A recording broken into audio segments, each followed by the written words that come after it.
Ok, c'est un test. Première approche à la lecture partagée avec des gens qu'on connaît ou qu'on connaît peut-être pas. Enfin, sûrement, vous tous vous connaisserez pas. Et c'est aussi une manière pour moi de devenir meilleur à la lecture en français. C'est un truc que je fais pas forcément. Je préfère lire en anglais perso. Alors, le livre il s'appelle Le goût du risque. C'est de Andrea Marcolongo, Patrice Franceschi et Loïc Finas. Il écrit Grasset ici. Je vais sauter la partie là, genre, pour checker si vous êtes intéressé. Ça fait un peu plus chier de lire cette partie. Ok. Alors, chapitre 1. Le risque, pour commencer. Le risque fait intégralement partie de la vie. Il est lui-même consubstantiel. Rien ne peut donc être entrepris sans prise de risque. Et en premier lieu, aucune action ou pensée ouvrant des routes nouvelles. Vu sous cet angle, le risque est fondement de toute révolution. L'une des grandes impostures intellectuelles de notre époque est de tout tenter pour nous inculper le contraire en imposant la croyance quasi millénariste que le risque pourrait être à jamais banni de nos existences par des lois adéquates, des réglementations strictes, un changement radical de nos comportements quotidiens, ce qui revient à nous faire accepter de force une mutation profonde de notre vision de la vie et du monde, et plus encore, de notre façon de vivre librement. En définitive, cette imposture mène à la fabrique d'une prison nouvelle. Il n'est aucune liberté sans risque, et la compréhension du lien entre ces deux notions doit redevenir une priorité dans notre société traversée par une quête éperdue de sécurité et de bien-être, de surcroît soumise à un principe de précaution qui, depuis qu'il s'est inscrit dans la Constitution, ne cesse d'être détourné de sa fonction initiale pour se répandre partout, telle une rivière en crue débordant de son lit. En vérité, le risque ne peut qu'être circonscrit. Et encore, pas toujours, tant il est pourtant partout, dans nos actions, projets, entreprises, innovations, tout ce qui existe. Ainsi est la vie. Pour que la menace représentée par le risque, cette menace constamment suspendue au-dessus de nos têtes, ne jette pas l'effroi dans nos esprits, le meilleur choix demeure, depuis toujours, d'apprivoiser le risque, afin de le connaître dans son intimité pour mieux le maîtriser, voire, avec un peu d'audace, de l'aimer tel qu'en lui-même il se présente. Sur cette pente ascendante, le côtoiement du risque peut se faire serein et entrer dans notre quotidien sans drame ni exagération. Le renier, le craindre, conduit à vivre dans la peur et par conséquent dans une forme de soumission qui s'ajoute à toutes les servitudes déjà en germe dans nos sociétés.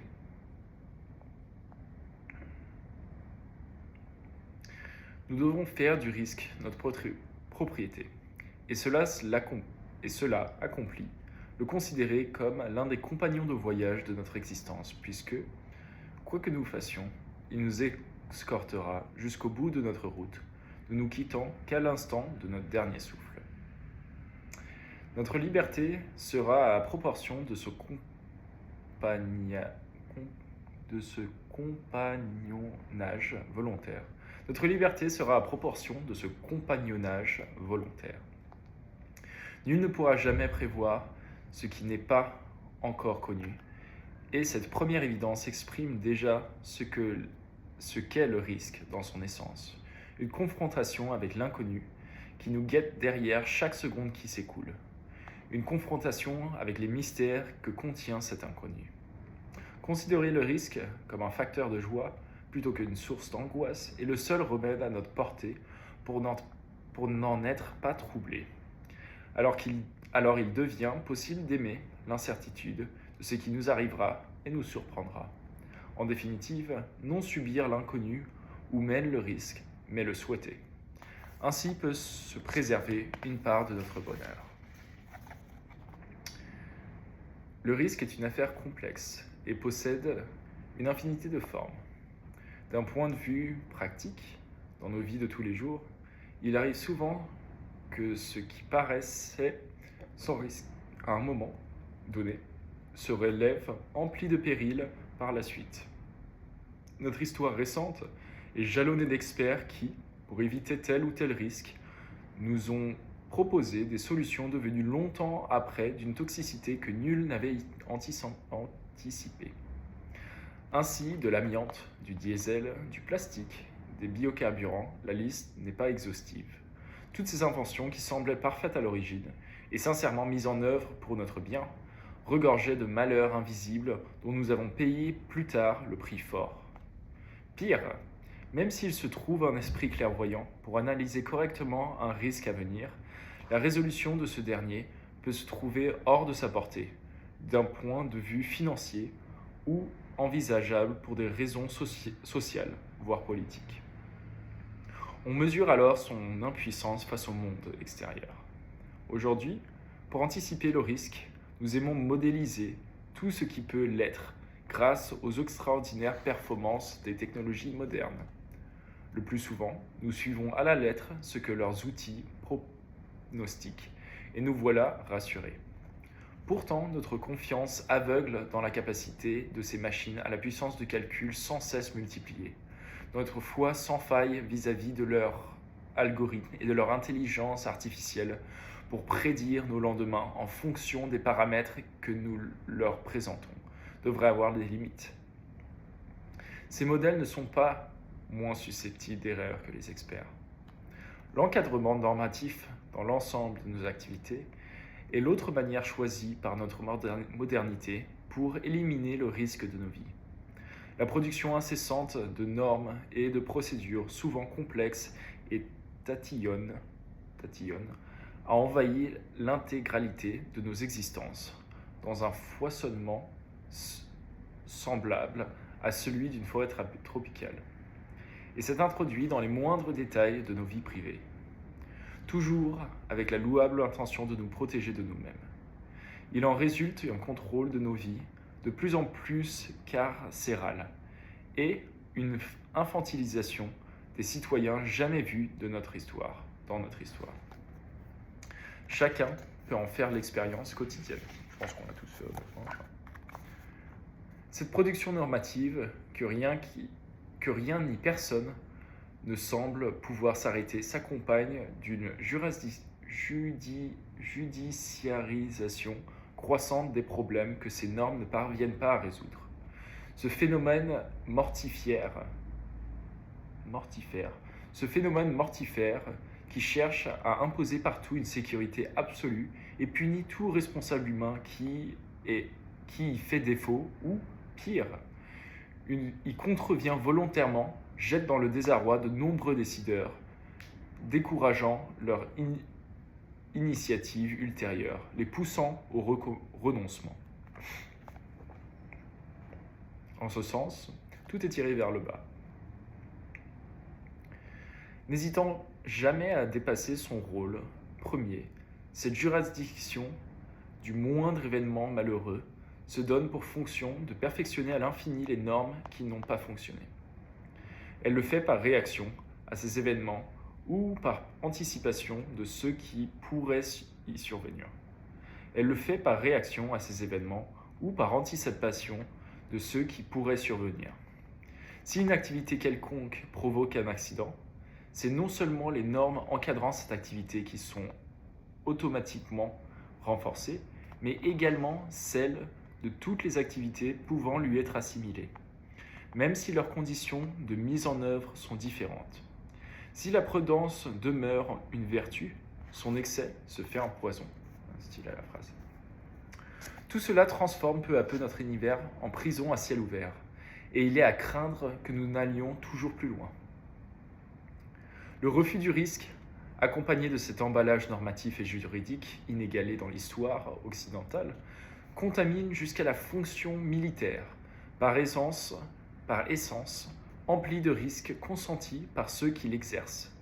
Le soldat français doit aujourd'hui accepter que sa société refuse son choix de risquer sa vie pour la défense de la nation, c'est-à-dire du peuple auquel il appartient, est devenu étrange au plus grand nombre, voire étranger à ceux qui l'entourent.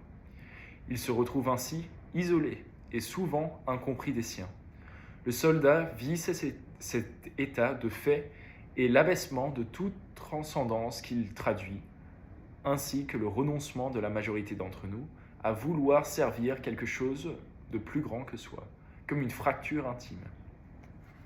Son désarroi se double d'une inquiétude grandissante lorsqu'il constate qu'en face, hors d'Occident, au cœur d'un monde où grandit la violence, les ennemis potentiels de notre démocratie font un usage de la force de plus en plus délibéré et désinhibé, se réarment massivement. Je vais relire ça aussi. Son désarroi se double d'une inquiétude grandissante lorsqu'il constate qu'en face, hors d'Occident, au cœur du monde où grandit la violence, les ennemis potentiels de nos démocraties font un usage de la force de plus en plus délibéré et désinhibé, se réarment massivement. Okay. Il voit bien que ces ennemis en gestation savent prendre tous les risques pour faire aboutir leurs ambitions, quand nous refusons aux plus petits risques pour les empêcher. En la matière, la guerre en Ukraine a été le révélateur de ce déséquilibre qui ne cesse de s'amplifier. C'est en ce sens qu'on peut affirmer quel est le dernier avertissement avant la catastrophe. Bon, je ne suis pas là pour donner un conseil politique. Honnêtement, je voulais juste lire un livre sur le risque. C'est un truc que j'ai trouvé genre à l'aéroport. Alors, l'amiral Vendier, chef d'état-major de la marine, écrivait dans ses réflexions personnelles en février 2022. L'ennemi ou l'adversaire possède une capacité de disruption du fonctionnement normal de nos activités par l'usage de la force et fait, par conséquent, peser un risque sur celle-ci. La prise en compte de ce risque nécessite une organisation pour y remédier qui doit être capable d'agir dans un univers dans lequel le risque est brutalement réapparu. Cela suppose la double capacité de s'entraider à ces situations et de disposer de moyens, planification, conduite, capables de fonctionner dans un cadre normatif dégradé ou absent, et de prendre le risque comme composante inexpugnable de la réflexion. On ne saurait mieux dire. Et il poursuit en ajoutant « Il est impossible, en temps de paix, de sérieusement penser pouvoir s'affranchir d'un cadre normatif et réglementaire civil. Pour autant, on compte sur nos services et directions centrales pour parvenir à les adapter autant que possible, de sorte que nos activités n'en soient pas gravement empêchées ou que leurs coûts deviennent exorbitants. Exemple. Le chemin d'aveugle dans le stand de tir. Quoi ? Pour autant, on compte sur nos services et directions centrales pour parvenir à les adapter autant que possible, de sorte que nos activités n'en soient pas gravement empêchées ou que leurs coûts deviennent exorbitants. Bon, je n'ai pas vraiment compris. Mais... Cela suppose, dans leur part, une capacité à intégrer les nécessités de cette adaptation et à accepter de prendre le risque de le faire.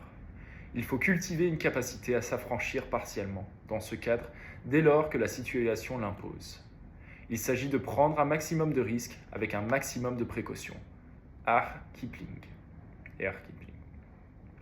L'audace est le contraire de la peur.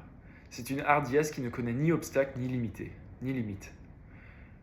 Elle est antonyme d'un monde surnormé et prompte à sanctionner durement l'échec. Face à un ennemi intelligent et résolu, l'audace est l'expression d'une force morale, d'une volonté d'aboutir qui ne se laisse pas désarçonner par la première difficulté. Bon, moi j'espère que vous avez eu ça. Je vais la relire juste au cas où.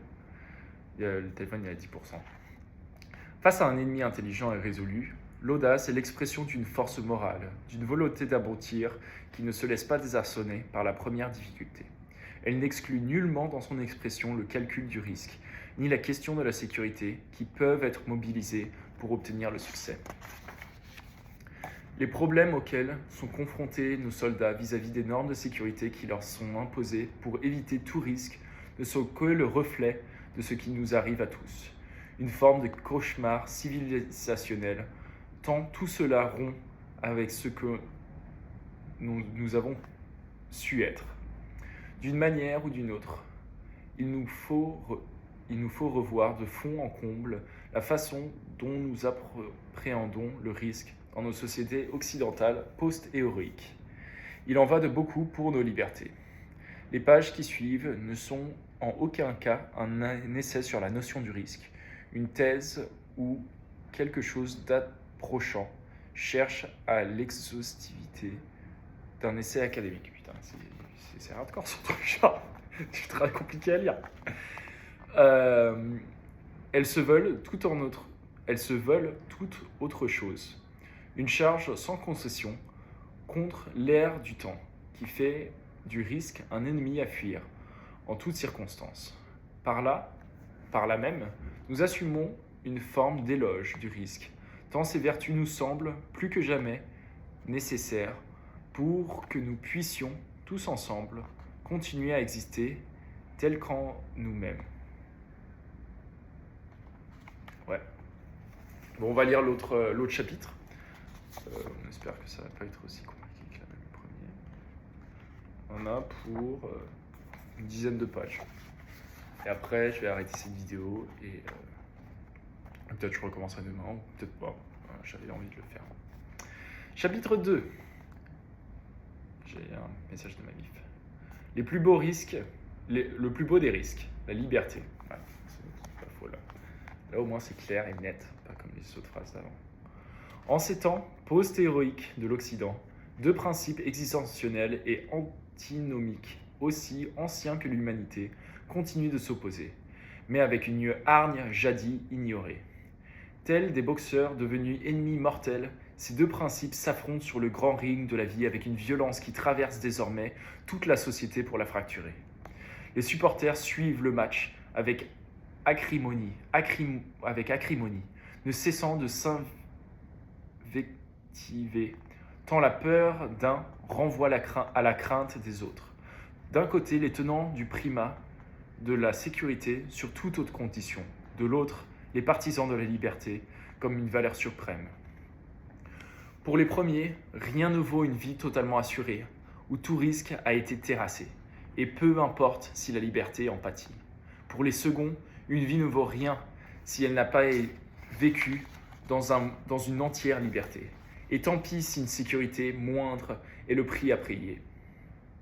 Attends,